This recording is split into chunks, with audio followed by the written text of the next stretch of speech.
Clear as crystal and hard as stone, our stories are built to last and designed to inspire your mind. Experience the sharp edge of cinematic excellence and the beauty of a narrative told with absolute precision. Click subscribe now and join us for a crystal clear vision. I was sitting in the corner booth at Miller's pharmacy counter, the kind of old-fashioned lunch counter you barely see anymore, with the spinning stools and the hand-lettered specials on a chalkboard.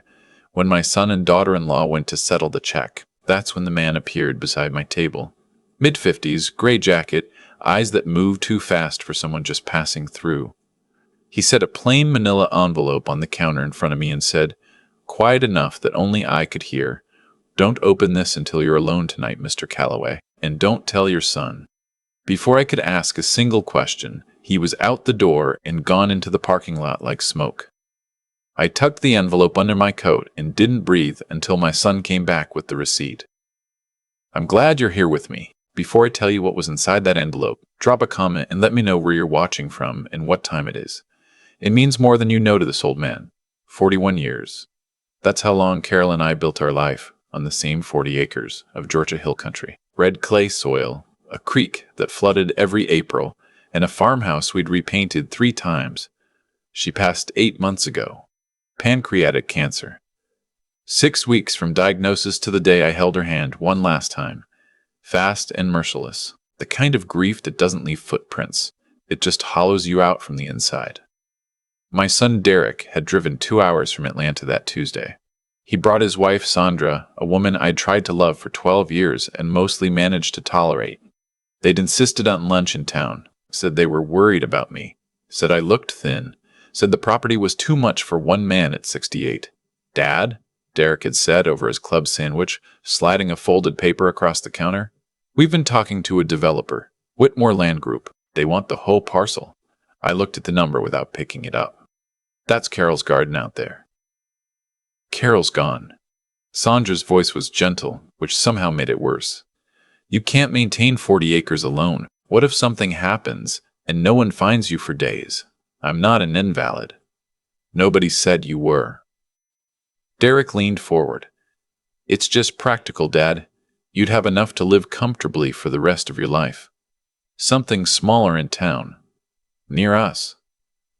I studied my son's face, 40 years old, but I remembered the boy who used to follow me through the tomato rows asking questions about everything.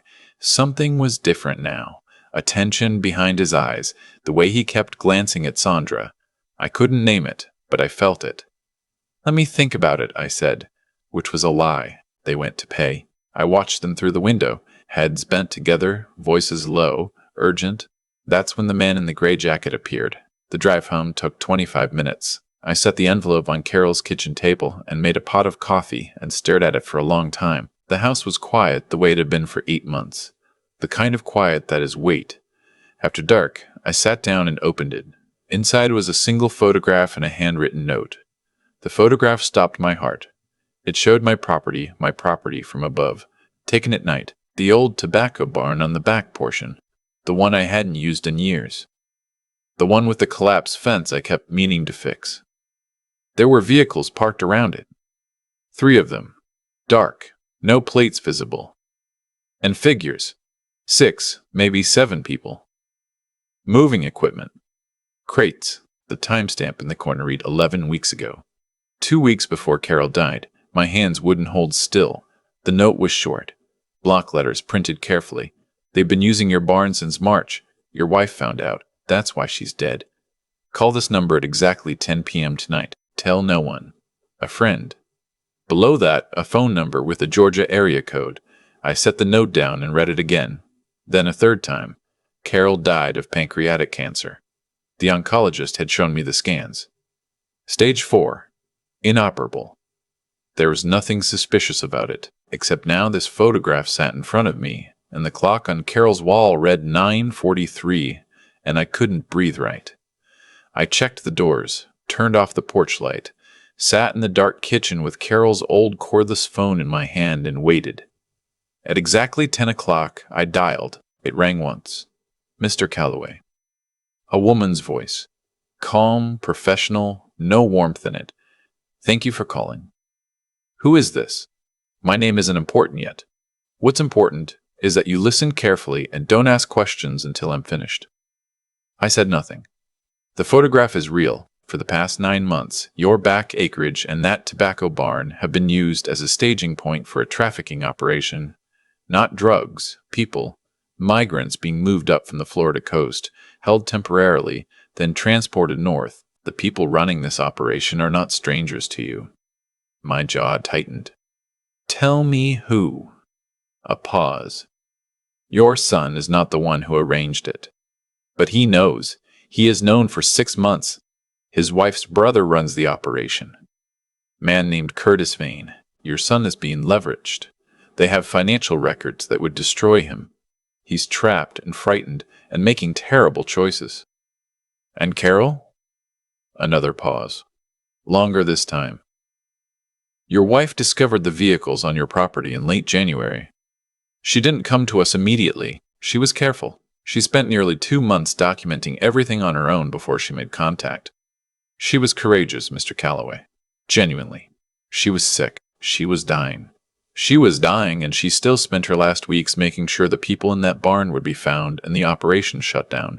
She contacted our office in February. We were building the case together. She had collected photographs, partial license plates, audio recordings from a device she'd hidden near the barn. We were 3 weeks from having enough for a warrant. I pressed my hand flat against the table. You're saying someone found out? We believe so. The cancer was real. We're not suggesting otherwise. But there are medications that can accelerate certain conditions in someone already critically ill. Certain compounds that are nearly undetectable in a standard autopsy. We requested her medical records after she passed. There are anomalies. The room tilted slightly. Why are you telling me this now? Because they know we've been watching. They're going to move the operation off your property within the next 2 weeks, and when they do, we lose our window. We need the evidence your wife hid before she died. She told us it existed, but she ran out of time to tell us exactly where. And, Mr. Calloway, we believe they're planning to push forward with the land sale, so the property transfers before we can act. Your son is being used to make that happen.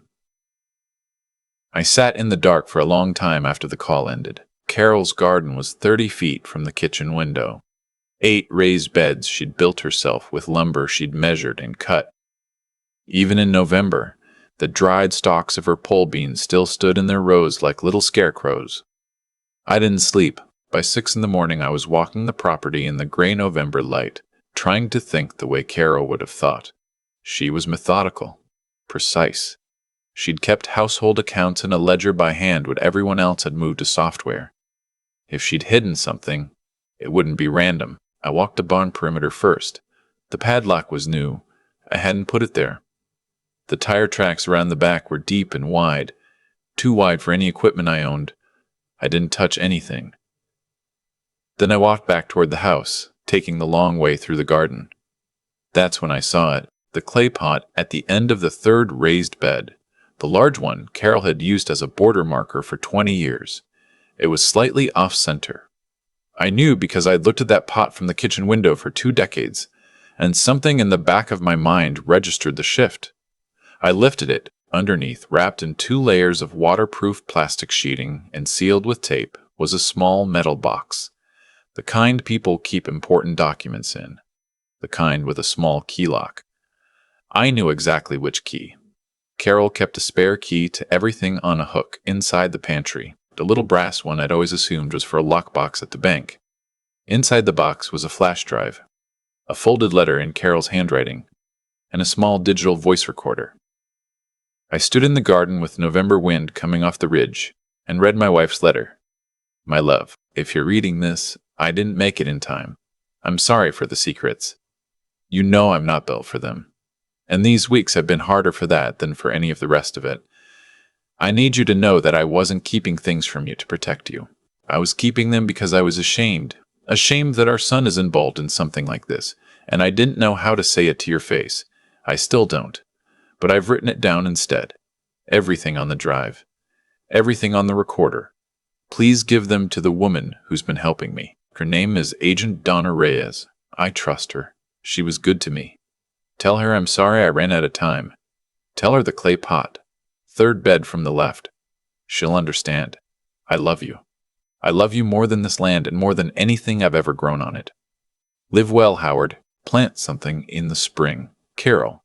I held the letter until the wind picked up, and I couldn't read through my eyes anymore. At 10 that morning, my son's car pulled into the driveway. I'd put the metal box in the back of my truck under the seat. I'd splashed cold water on my face and made fresh coffee and sat at the kitchen table like a man who'd slept fine. Derek came in alone. Sandra had stayed in the car. He looked like he hadn't slept either. Dark circles, a tightness around his mouth I recognized as the same expression he'd worn at 12 years old when he'd broken the windshield of the old truck and was trying to decide whether to tell me, Dad. He poured himself coffee without asking, which he'd done his whole life, and I'd always found it endearing. Have you thought any more about the Whitmore offer?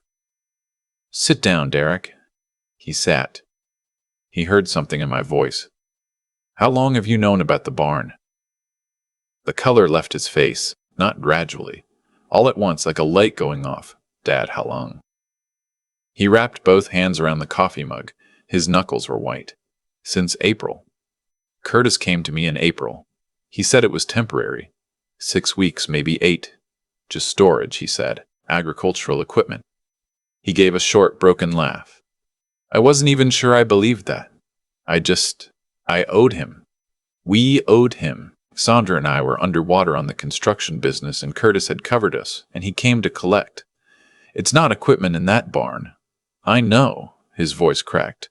I found out in June. I tried to end it. Curtis showed me what he had.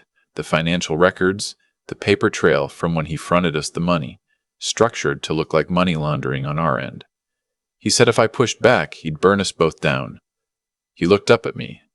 Dad, I'm so sorry. I thought if we could just get you to move the operation before anyone looked too closely. Your mother found out. The silence that followed was the worst sound I've ever heard. I didn't know that until after she died. His voice was barely audible. I didn't know she knew. I swear to you, Dad, if I'd known she was... He stopped. He couldn't finish it. There are people who believe her death wasn't entirely natural. Derek's chair scraped back. He stood up and then didn't seem to know what to do with himself. He went to the window. His shoulders were shaking. I didn't know, he said. Whatever Curtis did, I didn't know. I would never... She was my mother. He turned around and his face was destroyed. I thought it was the cancer. I thought she just got worse faster. I had been living with this guilt for 8 months, and I didn't even know the full reason. I looked at my son, 40 years old and falling apart in my kitchen. I thought about Carol's letter, ashamed that our son is involved in something like this. And I thought about all the mornings she'd stood at this window watching him grow up on this land. Sit down, I said. He sat. I need to know everything you know about Curtis's operation. Who else is involved locally? Names. I need 'em. He looked at me with red eyes. Why? What are you going to do? The right thing, which should have been done 8 months ago. That afternoon, I drove to the county library and used their public computer to look up Agent Donna Reyes, FBI Field Office, Atlanta. She existed. 12 years with the Bureau, background in human trafficking cases. I called the number I'd been given. She answered on the second ring. Mr. Calloway, I've been waiting to hear from you. I found what Carol left, a pause. When she spoke again, her voice was different. Quieter. She told me about the clay pot. Third bed from the left. I didn't want to retrieve it myself without your knowledge. It's your property. Can you be here tonight? I can be there in 4 hours.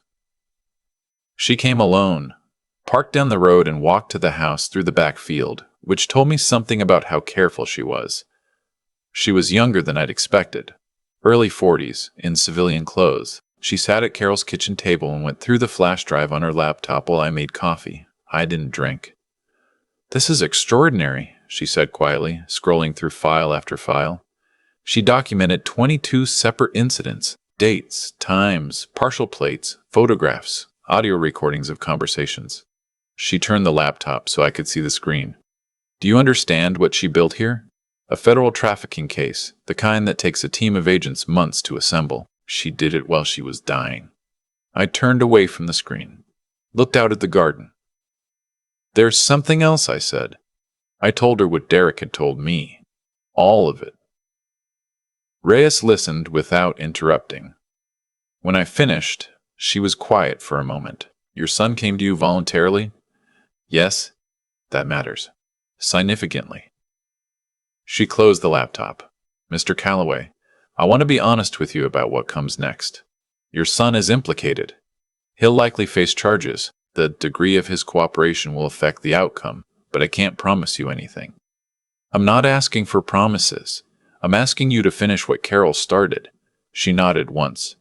Then I need 2 days to position agents and coordinate with the Atlanta office. We'll want to take down Curtis Vane and his full network in one operation, not just the local piece. Can you keep things as normal as possible for 2 days? I kept things normal for 8 months without knowing what I was keeping normal. 2 days is nothing. She almost smiled. One more thing, your son. Is he willing to cooperate fully? Testimony, documented statements, everything? I thought of Derek at the window with his shoulders shaking. Yes, I said, he is. The next 48 hours were the slowest of my life. Slower than the 6 weeks of Carol's illness. Slower than the drive home from the hospital on the last night. Sandra called twice. I was polite.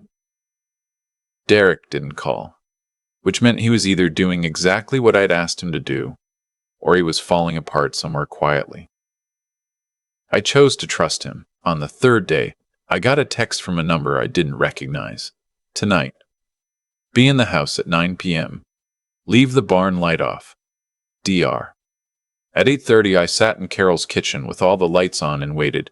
At 8:55, headlights came up the driveway, then more headlights, then blue and red lights flooding in through every window. Curtis Vane arrived in a black pickup, the same truck I'd seen in the perimeter photograph. He came to my door like a man accustomed to being welcomed, big, wide-shouldered, wearing the kind of easy confidence that belongs to people who've never been told no for long. Howard. He stepped inside like he owned the place. 2 men followed him. I'd seen one of them before, at Sandra's family gatherings over the years, always just at the edge of things. We need to talk about the property sale. Derek tells me you're dragging your feet. Derek's not going to be handling that anymore, I said. Something shifted in Curtis's expression. Not fear yet, just recalibration. I found Carol's box, I said. Under the clay pot. 3rd bed from the left. The recalibration stopped. His eyes went flat. You don't know what you're doing. I know exactly what I'm doing. Carol spent her last weeks making sure I'd know. She was thorough. She always was. One of the men behind Curtis moved. The back door came open. And then Agent Reyes was there, badge up. And she wasn't alone. Federal agents came through both doors at once, and through the window I could see more moving toward the barn with flashlights cutting through the dark. Federal agents. Nobody move. Hands where I can see them. Curtis Vane moved anyway. He lunged for the back door and ran directly into 2 agents who'd been waiting for exactly that. They put him on the ground in the kitchen, on Carol's kitchen floor, and I stood beside Carol's table and watched them put handcuffs on the man who had used my property and taken my wife's last weeks and tried to steal my son. The 2 men with him didn't resist. They were on the floor with their hands behind their backs before Curtis stopped cursing. Reyes moved through the room with quiet efficiency, reading rights, directing agents, never raising her voice. She caught my eye once and gave a small nod. From the direction of the barn, I heard shouting, then silence. The operation was over in 14 minutes. Derek was arrested at his home in Atlanta that same night. Sandra too initially, though she was released within hours. She'd known less than anyone had assumed. Derek did what I'd asked him to do. He cooperated fully, completely, without hesitation. I stood on my porch in the cold November air and watched the federal vehicles take Curtis Vane down my driveway, and I thought about Carol standing in that same spot on autumn evenings, watching the light change over the ridge. 4 months later, the world looked different. Spring had reached the Georgia hill country. The red mud had firmed up, and the first things were coming up in Carol's raised beds, volunteers from seeds she'd planted herself, coming back without anyone asking them to. The federal case moved fast. Curtis Bain was indicted on 16 counts of human trafficking, racketeering, and conspiracy. His network stretched across 4 states. 31 people were arrested in the coordinated takeaways. Agent Reyes testified at the preliminary hearing and told the court that the critical evidence in the case had been gathered by a civilian woman acting alone while terminally ill over a period of nearly 2 months. The courtroom was quiet when she said it. Derek received a reduced sentence in exchange for his cooperation. 3 years. He would serve it knowing what he knew. That was a weight I couldn't carry for him, but I went to see him the first visiting day they allowed, and I sat across from my son, and I said the thing Carol would have wanted me to say. I'm not done being your father. We're going to have to find a way through this. He couldn't speak for a long time. Then he said, how? The same way we do everything hard, one day at a time. A week after the trial concluded, a letter arrived from Carol's attorney in town, a local man named Warren Gips who'd been holding it per Carol's instructions. Inside was a smaller envelope in Carol's handwriting with my name on it. I sat at the kitchen table and opened it with hands that only shook a little. Howard. If Warren is sending this, then it's over and you're still standing. I knew you would be. You have always been the strongest thing I know, even when you didn't believe it. I've arranged for the property tax fund to be covered through the estate. I set money aside quietly over 2 years, so the land stays yours as long as you want it. Don't sell. Not to Whitmore, not to anyone, not unless you decide it yourself on your own terms. The land is paid for in more ways than one now. Plant something this spring. I left seed packets in the blue tin on the pantry shelf. The heirloom tomatoes. Plant them in the 3rd bed. That one gets the best afternoon light. All my love, always and completely. Carol. I sat with that letter for a long time. Then I went to the pantry and found the blue tin exactly where she said it would be. The seed packets were there, 4 varieties, all labeled in her handwriting. I took them out to the 3rd bed on a Tuesday afternoon in April, the kind of day Carol loved best, warm with a little wind off the ridge. I knelt in the red clay and planted every seed she'd left me, and when I was done, I sat back on my heels and looked at Carol's garden spreading out in both directions. And I let myself cry the way I hadn't let myself cry in the way I hadn't let myself cry in 8 months. Not from grief, or not only from grief, from the particular ache of being known completely by another person. Of having someone love you well enough to plan for you from beyond whatever comes after this life. Of finding the evidence of that love in a seed packet in a blue tin on a pantry shelf. This spring, Agent Reyes came by the farm once. She didn't call ahead, just pulled up in a plain sedan and knocked on the door and said she'd been in the area and wanted to see how I was doing. We drank coffee on the porch and watched the birds work the tree line, and after a while she said, she talked about you constantly, while we were working together. She'd mentioned details out of nowhere, that you made the best biscuits, that you always fell asleep during movies but pretended you were just resting your eyes. She was very clear that I would like you. I didn't have an answer for that. She was right, Reyes said simply. When she left, I walked back to the garden. The tomatoes were coming in now, the heirloom ones, heavy green on the vine. Give them another few weeks, and they'd be the dark red she always loved. I thought about what I've learned from all of this. Not the dramatic parts, the photographs and the federal agents and the night the lights came through every window. The quieter lesson underneath all of it. The people who love you best are often doing things for you that you can't see. Carrying weights you don't know about, making sacrifices in the dark that you won't find out about until later, if ever. Carol spent her last week sick and frightened and protecting something she believed in, and she never said a word to me because she was trying to spare me that fear. I wish she'd told me. I would have stood beside her through every bit of it. But I understand why she didn't, and I think about that. About the people in our lives who are quietly and visibly loving us in ways we won't recognize until they're gone. And I try to be more awake to it now, more grateful for the ordinary evidence of love that surrounds us every day. The tomatoes, the seed packets in the blue tin, the 3rd bed from the left. Trust the people who earn it. Protect what was built with love. And if you find yourself alone in a farmhouse holding an envelope that changes everything you thought you knew, take a breath, wait until dark, and open it. This is my story. And before I go, I want to ask you something. What would you have done if you'd been sitting at that pharmacy counter? If a stranger had handed you that envelope, leave your answer in the comments. I read every single one.